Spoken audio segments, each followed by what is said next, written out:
దేవుని అతి పరిశుద్ధ నామమునకు మహిమ కలుగును గాక. మీరంతా క్షేమమని మీ క్షేమం కొరకు నిత్యము ప్రార్థిస్తూ ఉన్నాం. అనుదినము ఈ ధ్యానాలను హోప్ ఫర్ టుడే వాక్య ధ్యానాలను మీరు అనుసరిస్తూ మీరు వ్యక్తిగతంగా ఆధ్యాత్మికంగా ఎంతగానో అభివృద్ధి పొందుతున్నారని నమ్మి దేవుని ఎంతగానో స్తుతిస్తున్నాను. మన దేవుడు గొప్పవాడు. ఒక బాధ్యతను మనకు అప్పగించినప్పుడు ఆ బాధ్యతలో మన బలహీనతలను ఎరిగి మనను బలపరిచే దేవుడుగా మన దేవుడు ఉన్నాడు. దేవుని యొక్క గొప్ప లక్షణం, దేవుని యొక్క గొప్ప లక్షణాన్ని మనం ఆలోచిస్తున్నప్పుడు మోషే యెహోషువకు ఆ ఛార్జ్ని ట్రాన్స్ఫర్ చేసేటప్పుడు లేదా ఆ నాయకత్వాన్ని ట్రాన్స్ఫర్ చేసేటప్పుడు మోషే ఇశ్రాయేలు ప్రజలందరి ఎదుట యెహోషువను ఉద్దేశించి మాట్లాడిన మాటలు చాలా గొప్ప మాటలు. ఒకసారి మనం చూద్దామా? ఆ మాటలు చూద్దాం. ద్వితీయోపదేశకాండం 31వ అధ్యాయం 8వ వచనాన్ని నేను చదువుతున్నాను. ద్వితీయోపదేశకాండం 31వ అధ్యాయం 8వ వచనం. నీ ముందర నడుచువాడు యెహోవా, ఆయన నీకు తోడయుండును, ఆయన నిన్ను విడువడు, నిన్ను ఎడబాయడు, భయపడకుము, విస్మయమొందకుము అని ఇశ్రాయేలులందరి ఎదుట అతనితో చెప్పాను. ఈ మాటలు చెప్పింది ఎవరు అని అంటే మోషే యెహోషువతో చెప్తున్నాడు, ఇశ్రాయేలులందరి ఎదుట చెప్తున్నాడు. యెహోషువని ప్రిపేర్ చేస్తున్నాడు. ఇదిగో ద్వితీయోపదేశకాండం ఈ 31వ అధ్యాయంలో ప్రిపేర్ చేస్తున్నాడు. ఈ ప్రిపేర్ చేసే క్రమంలో నెక్స్ట్ లీడర్షిప్ మారుతుంది. ఆ లీడర్షిప్ మారే క్రమంలో దేవుడు నాకు తోడుగా ఉన్నాడు, నీవు భయపడొద్దు, నాకు తోడయ్యున్నటువంటి దేవుడు ఆ దేవుడే నీకు తోడుగా ఉన్నాడు, యెహోవా నీకు ముందుగా నడుస్తాడు, నీవు భయపడిన అవసరం లేదు, శత్రువులను చూసి విస్మయం పొందిన అవసరం లేదు, ఆయన నిన్ను విడువడు, నిన్ను ఎడబాయుడు అని చెప్పి ఒక మెంటర్ లాగా యెహోషువని మోషే బలపరుస్తూ దేవుని వాక్యాన్ని బట్టి, దేవుని ఆలోచన బట్టి, దేవుని కార్యాలను బట్టి బలపరుస్తూ ఆ ఛార్జ్ అప్పగించే క్రమంలో ఆ మాటలు చెప్తున్నాడు. అయితే ఆ లీడర్షిప్, ఆ నాయకత్వపు బాధ్యతను అప్పగించే క్రమంలో ఆ మాటలు చెప్తున్నాడు.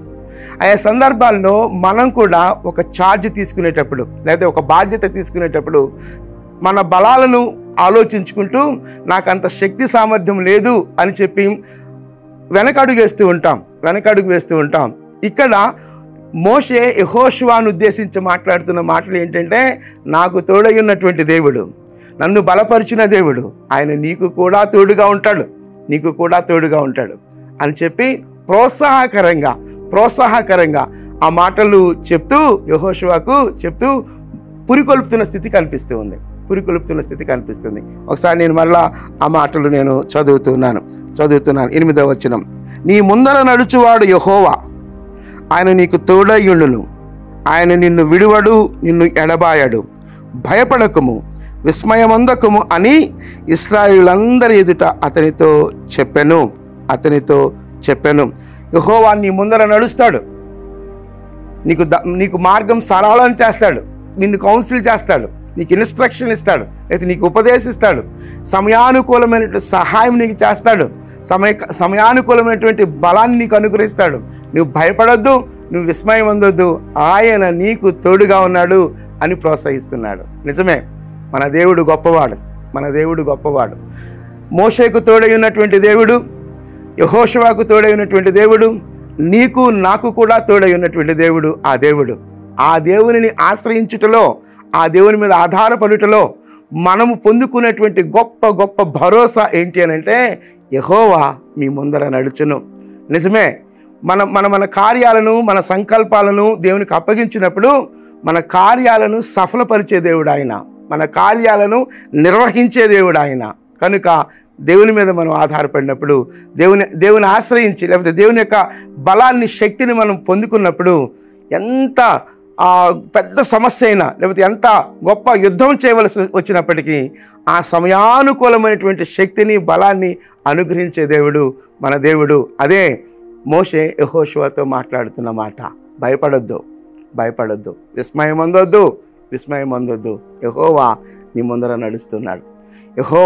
ముందర నడుస్తున్నాడు. కాబట్టి ధైర్యం తెచ్చుకో యెహోషువ అని మోషే ప్రోత్సహిస్తున్నాడు. కనుక మన జీవితాలలో కూడా, మన స్పిరిచువల్ వార్ఫేర్స్, మన ఆధ్యాత్మిక పోరాటాలలో దేవుడు మనకు తోడుగా ఉన్నాడు, మనం బలపరిచే దేవుడు.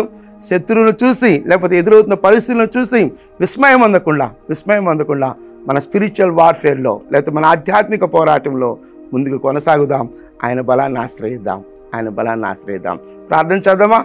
చిన్న ప్రార్థన చేస్తాను. నాతో కలిసి ఏకీభవించాలని మనవి చేస్తున్నాను. ప్రార్థన. కృపగలిగిన దేవా, దయగలిగిన మా తండ్రి, నిన్న నేడు ఏకరీతిగా ఉన్న దేవుడో ప్రభువా, మోషేకు తోడై ఉన్న దేవుడవు, యెహోషువకు తోడై ఉన్న దేవుడవు, మాకు కూడా తోడై ఉన్న దేవుడవు, మా మార్గాలను సరళము చేసే దేవుడవు.